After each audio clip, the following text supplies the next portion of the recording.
Mike Radich here, and I'm now joined on the phone by BAMMA Welterweight champion Eddy Ellis. Eddy, how are you? I'm doing great. How are you guys? Doing good. Eddy, you picked up a win back on September 14th at BAMMA 13. You defeated Jim Wallhead by split decision. That was a fight where the crowd, there was a little bit of booing. Some people, definitely UK fans, thought that Jim Wallhead had done enough to defeat you on September 14th. Going back to the fight, what do you think the judges were looking at that allowed you to get the win, and how confident were you before the scorecards were read that you had done enough to get the win?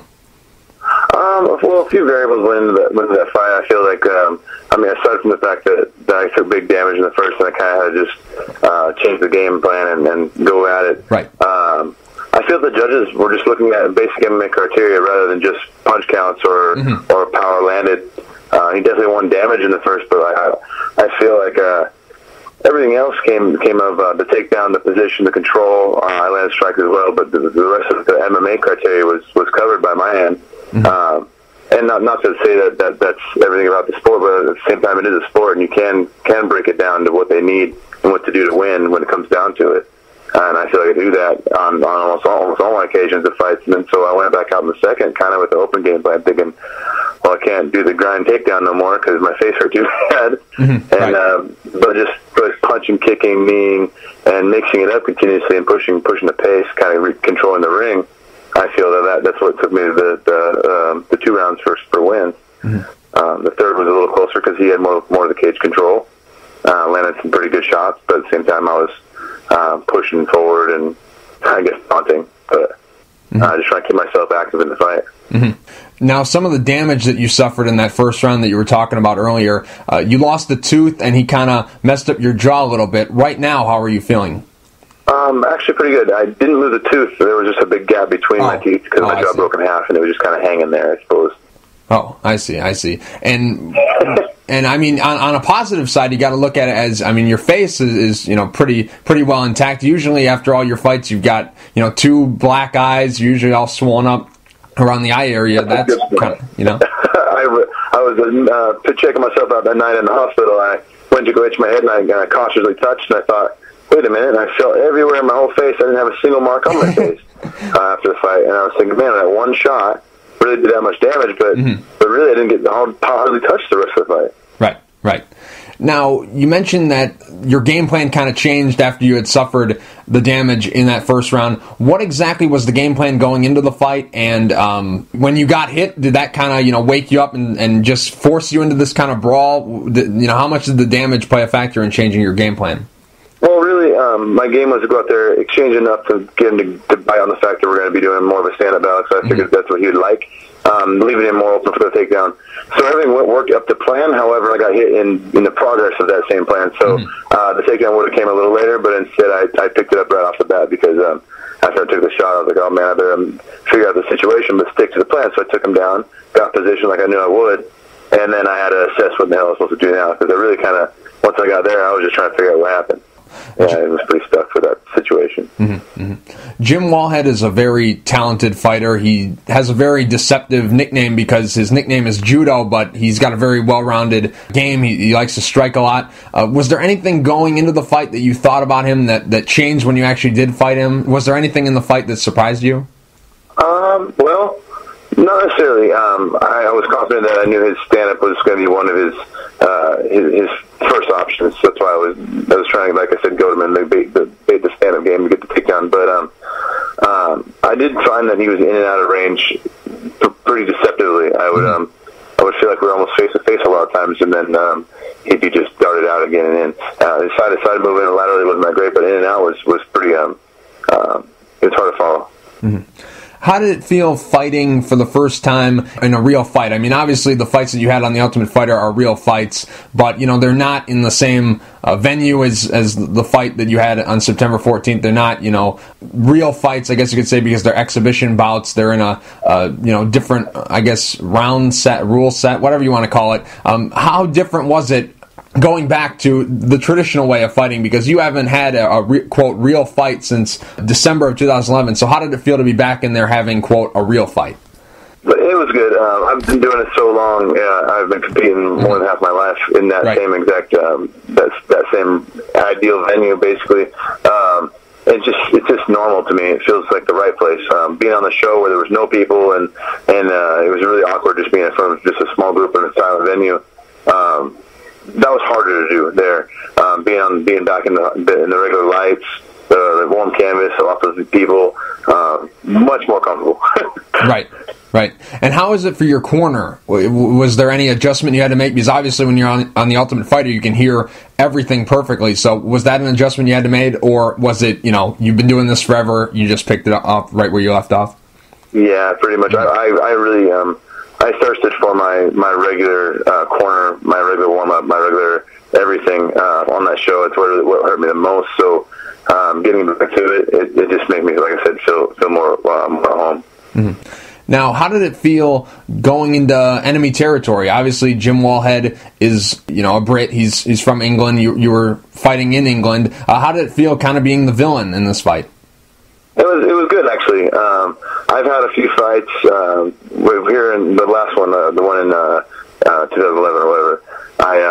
A lot of people expected to win. You know what I mean? Right. They're telling you how you better win easy or you better win good, and that kind of pressure feels unneeded and unwanted. So like when you're getting told that all my fans have my back and think I'm going to win, but knowing on the score or the paper where I'm underdog and things like that, it made it a lot easier to go somewhere else and go do that. I thought it would have been the other way around. I think it was just if I was the guy that was supposed to go over there with a better record and things like that, that would have been a little more nerve wracking. But going to somebody else's homeland, you're already supposed to feel like an underdog a little bit. Mm-hmm. You left the U.S. on a Wednesday, you arrived in England on a Thursday, and then you weighed in on a Friday, fought on a Saturday, and then left on Sunday. Did you like how the traveling schedule was, or would you have liked to have that week there to kind of acclimate and get ready and get adjusted to the time zone? Well, hitting the ground running tends to work better for me. I'm usually hitting the jet lag by the second week when I get home, and I would hate to feel that way or feel out of place the entire week before my fight. I liked it. It was a perfect day of rest before I had to hit my weight cut. Aside from not having my bags when I needed them, the weight came off all right, and then I was already back home before I knew it. So I kind of prefer that way. Mm-hmm. Just curious, why was this a 3-round fight? Because the UK has hosted 5-round fights before. Quentin Jackson fought Dan Henderson in a 5-round fight. Henan Barral fought Michael McDonald in a 5-round fight. And Mark Munoz fought Chris Lieben in a 5-round fight. So I'm just curious, why would a title fight not be 5 rounds? Why was it only 3? I couldn't even tell you that. The other 3 on the show was the same. Right. I don't know if they're going back to the 3-rounder, or maybe that's just, I guess it's not in my realm of discussion. Right. The 3 rounds for a belt, I said, cool. Right. How does it feel to have that belt around your waist? It's been a long time coming that you've been able to fight for a major organization. It must feel great to have that belt. Yeah, absolutely. Yeah, I just think he's more solidified. Each time you win a belt, it refreshes the old one. Anytime you've had an old victory that seems to be faded away, it definitely kindles a lot of old spirit. Mm-hmm. Where do you keep it? Do you have it in your house, on your mantle, or do you have it in your gym? Where's the belt right now? Well, technically, it would be here at the gym in a trophy case, but right now it's supposedly on its way here. Oh. Really? You didn't decide to wear it home? They wouldn't let you do that? Well, I would have. They were using a mock belt for the evening, and for August 9th. Oh, I see. And, I mean, maybe you know, maybe you don't know. Is that yours to keep? Because I know when the UFC does it and some of the other shows, when the champion wins the belt, even if he loses the belt, it retires, and then whoever the new champion keeps it. So is this yours to keep for good? I didn't see it in contract whether or not they take it back or not, so I assume that, yeah, it's mine. Oh, I see. And Eddie, a lot of people were curious because you've been fighting in this sport a very long time. I believe when you started fighting as a pro, I think you were 16 years old, and the first documented fight that I could find on SureDog has, August of 2000 was your debut. Why so long? Why did it take so long for you to fight for a big show? I mean, you've been in this sport a long time. You technically have big show experience. You did fight for Strikeforce in the past, but that was kind of when they were just a regional show before they were, had that deal with Showtime and then took off from there. But technically you do have big show experience, but The real big experience, this was the first taste of it. Obviously you had your Ultimate Fighter stint, but this was the first taste of that. People are just curious, why did it take so long? Because my record began when I was 16, it kind of doesn't reflect the true fighter that I am now, the guy that you'd actually face in the cage. I was going through puberty while I was learning how to fight. Right. And I have a lot of mishaps, a lot of stuff that I wasn't being a true professional when it comes down to the art of it. I was just being a wild, crazy kid that thought I was a rock star, and fighting was a great way to party.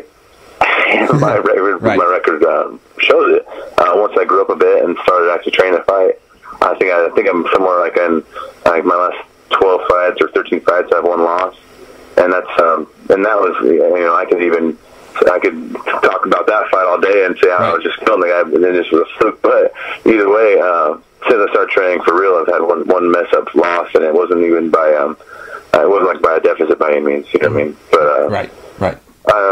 That's really all it is. It's just my record reflects a young kid growing up, and then if you take off a chunk of it, you can see a real record there. Mm-hmm. Mm-hmm. What is your official mixed martial arts record? Officially, I would say I was 33-19-1. Mm-hmm.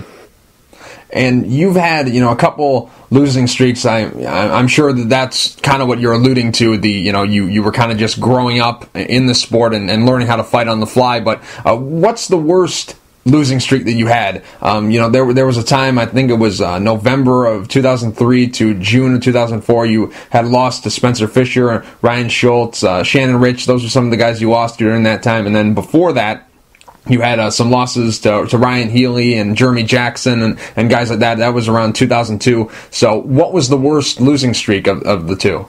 I think it was in 2002. I think it was 4 losses. What happened there, I was a crazy kid growing up, and then my varsity teammate, basically the guy right ahead of me, had all these fights lined up in California that were these big time, where we had I think it started with Pat Manahan and Jeremy Jackson and WC show in that one, and he got hurt, and my coach looked at me and said, "Hey, you want these fights?" I was like, "Hell yeah."